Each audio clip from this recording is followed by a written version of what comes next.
University officials have finalized rules and regulations for campus carry in the fall. We'll have the details coming up.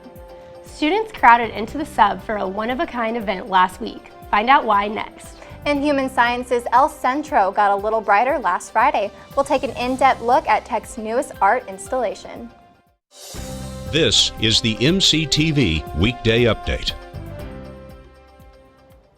Welcome to the Wednesday edition of the MCTV Weekday Update. I'm Carley Banks. And I'm Aldrich. Over the last 9 months, campuses around the state have been gearing up for a big change, the implementation of Senate Bill 11, better known as Campus Carry. That's right, Abby. And Texas Tech is no exception. The university created a Campus Carry task force last semester to establish guidelines for the new law. And yesterday, Interim President John Operman announced that those recommendations have been finalized. In a press release sent out late in the afternoon, Operman addressed the new policies, saying, quote, "I'm confident we have submitted a set of recommendations that respects the spirit of the law while reflecting input from our community." Operman also said that the new regulations were created after consulting faculty, staff, and students from across campus. The largest part of the new guidelines address the exceptions to the new campus carry legislation. Those exceptions include the rec center, the Kent Hance Chapel, any location where professional counseling services are provided, spaces used for activities or camps where minors are present, designated research laboratories, and any university event where alcohol is being served under the jurisdiction of the Texas Alcoholic Beverage Commission. These exceptions will always be enforced as gun-free zones, but the president retains the right to name any facility or area of campus as an exception in the future. Although the Campus Carry Task Force and university administrators have signed off on the new guidelines, the recommendations still require approval by the Board of Regents. That will take place during their next meeting in April. If approved, the new policies will become official when Campus Carry goes into effect on August 1st. Until then, concealed carry on campus is still legal. For much more information regarding Campus Carry here on the TTU campus, visit the website listed on your screen. Last week, the Tech community celebrated annual Diversity Week. Diversity Week gives students a chance to learn about different cultures, lifestyles, and concepts through a series of happenings around campus. And one event on Wednesday gave a unique group of people a chance to shine in on a one-of-a-kind event. Reporter Cameron Court has a special look at Tech's drag show. It's been going on like 7 years, but when we did it the first time, it was like, oh my gosh, we're getting to do a drag show somewhere other than the drag bar Sunday night at midnight. It's good because it's a safe environment. It's it's a community feeling. It's a family type feeling, and they feel good here. People have to be, exposed to it and then learn about it and then exposed to it again and learn more about it. And it just takes some people some time to get comfortable. It helps people who may have never been exposed to anything but their little world to know that we're just normal people. We live in the same community, we go to the same school, we go to work, come home, I just saw flashing green lights. I really thought Donald Trump was here, the migrant girl. The border patrol is green, I just saw green, I was fixing around. All that would have been left here is my wig, my duct tape, and this dress.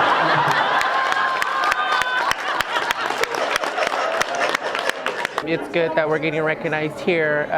There's a big community here that we don't know about, and we're glad to have this opportunity so that way we can let everybody else know that you're not alone, and we're here to help, we're here to support, anything anybody else needs, we're here for the support. We want everybody to come in, have a good time, and just drama-free zone. I mean, it's really a good experience to have. I know some people have some doubts about going into a Glee Club, but it's a lot better than what people say. Bars, you have to check Adam's apples, okay? Because the next morning you might wake up and... It's going to open doors. It's going to open a lot of doors, and people are going to see things a lot more different. Times are changing.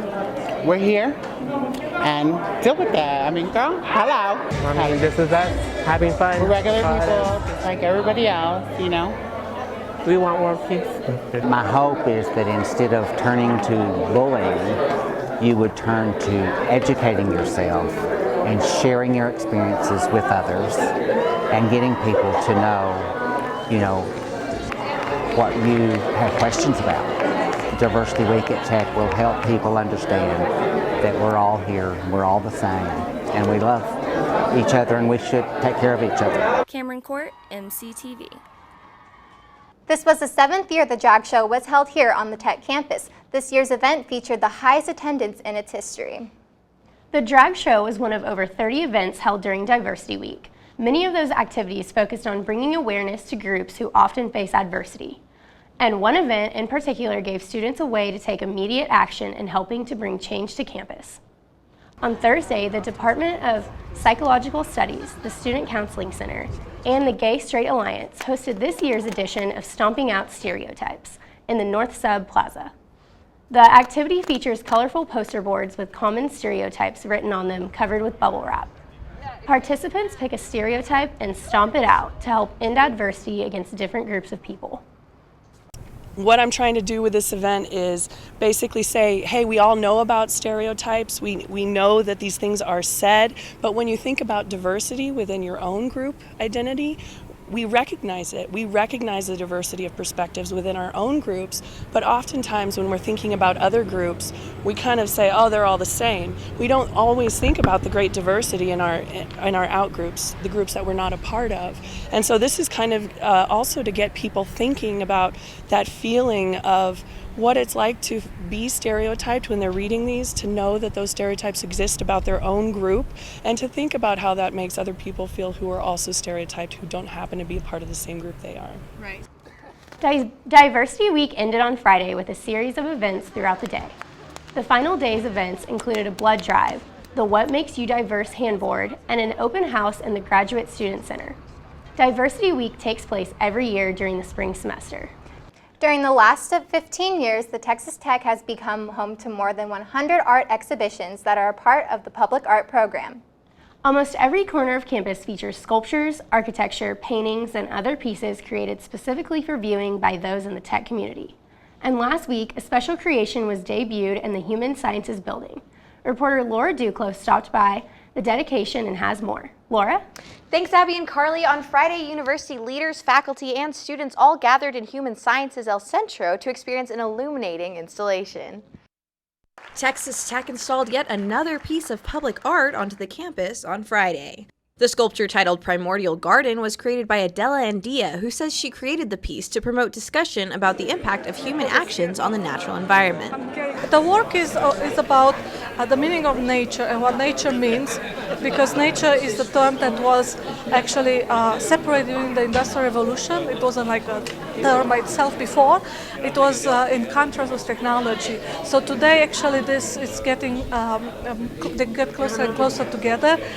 We start to engineer nature more, and there is a cross between them. So there is not a contradiction if we work on the ecological issues. Primordial Garden was mounted on the ceiling of the El Centro room in the College of Human Sciences. This piece is made up of 7 sculptural units containing LED lights, coils, neon, and floating plexiglass tubes. Andia says she believes that artwork can actually help students relax and do better in their classes. Working with light and working with color, and I noticed that effect on people, it does bring a smile. It does bring happiness. It's like therapy in a way, and I was hoping that for the students, when they come here to relax, they will have that impact. Relaxation improves memory, improves performance in studying, so it will help. Texas Tech's public art collection has been named one of the top 10 university public art collections in the United States. Emily Wilkinson, the director of public arts, explains that Texas Tech provides 1% of its budgeting to go towards public arts projects. This is part of the Percent for Art program at Texas Tech. This is our newest piece. This is called a new media. The Public Art Committee selected this out of 21 applications for this project. We had asked for a hanging piece that would kind of transform the space, and I think she really did a good job with that. Primordial Gardens is only one of many fantastic art exhibits you can find across campus. For more information on Tech's public art program, visit the program's website using the link listed on your screen. The website also features a walking tour brochure that will help you find out where all of the current pieces are displayed, and it also lists some hidden treasures that you might not know about. Abby and Carly, back to you. Thanks, Laura. Speaking of walking around campus, this week has been a good time to get outside and enjoy the weather. Highs have been warm all week, with yesterday's temperatures getting up to 84 degrees. Yeah, that's right, Carly. Today started out a little cool, but we're already up near 80 again. The only problem this week has been the wind, but will that continue? Let's take a look at the MCTV forecast. The tower cam has been showing mostly clear skies today, but we've seen wind gusts above 30 miles per hour. Unfortunately, that wind isn't going away anytime soon. Tomorrow, wind speeds will be lower during the day, but we could still see gusts above 20 miles per hour. Afternoon temperatures will be mild in the mid-70s, but then an overnight strong cold front will move in. Overnight lows will drop into the 40s, and by midnight, winds will pick up, leading gusts as high as 40 miles per hour. Those wind speeds won't drop much by Friday morning, keeping temperatures cool throughout the day. Friday's high is predicted to be in the mid-50s, along with clouds and breezy winds. Overnight temperatures will drop down near freezing. Luckily on Saturday, the warm weather will return, just in time for one of the nicest days we've seen in a while. Highs will top 70 degrees and the winds will be calm. Sunday will continue the warming trend with more nice weather. Highs will finish out just below 80 with lots of sunshine and light winds. Monday's highs will get into the mid-80s and the sunshine will stick around, and on Tuesday we'll see more 80-degree temperatures. But by Tuesday afternoon, the breezy winds will be back with gusts around 30 miles per hour and partly cloudy skies. Looking ahead, mild weather will stick around the rest of the week with a few slight chances of rain near the weekend. A big Hollywood blockbuster made its debut last week, and tomorrow you have a chance to see it for free. We have all the details in today's MCTV events calendar. The Tech Activities Board and the Pi Kappa Alpha Fraternity are hosting a free movie night at the Stars and Stripes Drive-In Thursday at 7 p.m. On the schedule, the new Batman vs. Superman movie, which was just released last Friday. The film stars Ben Affleck as Batman and Henry Cavill as Superman in the long-awaited showdown between the two DC Comics superheroes. Reviews for the movie haven't been great, but if you are one of the first 300 students to arrive at the drive-in, you can make up your own mind for free. The Stars and Stripes Drive-In is located on the Clovis Highway, just a short distance outside of the Loop. Then on Friday, TAB continues the fun with a special event that will help give you an escape from all your spring semester stress.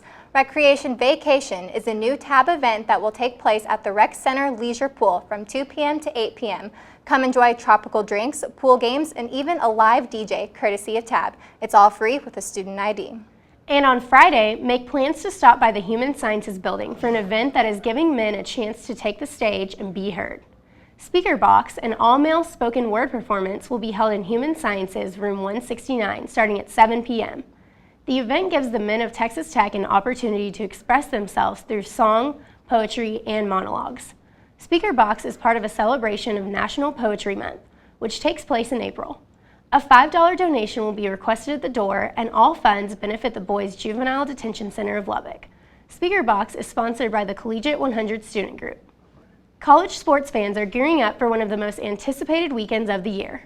On Saturday, 4 of the nation's best basketball teams will meet up to determine which 2 will play for the national championship. If you haven't been following the tournament this year, MCTV Sports 101 can help you get caught up before the big games start. Host Billy Engel joins us now with a preview of tomorrow's show. Billy? Thanks, Carly and Abby. Kyle Stafford and myself will kick off tomorrow's show with a look at the Final Four. We have our picks and predictions of who will be left standing at the end of the night. We'll also have a look back at the recently announced Wooden Award nominees and who should walk out the winner. The NCAA recently announced a controversial new rule that could greatly affect college basketball. We'll let you know our thoughts on the impact. And the NBA is wrapping up its season with the playoffs in the not-too-distant future. Find out who we think will still be around in the postseason. Log in and check out MCTV Sports 101 starting tomorrow afternoon. Just head over to ttuhub.net and look for the COMC latest. Carly and Abby, back to you. Thanks, Billy. So Carly, are you planning on watching the Final Four at all this weekend? Probably not. Are you? Well, now that Kansas is out, my bracket is busted, so there's really no point for me. But you know, it's all worth it. That's all we have for today's edition of the MCTV Weekday Update. Thanks so much for joining us, and be sure to check ttuhub.net every day for more news. We'll see you next week.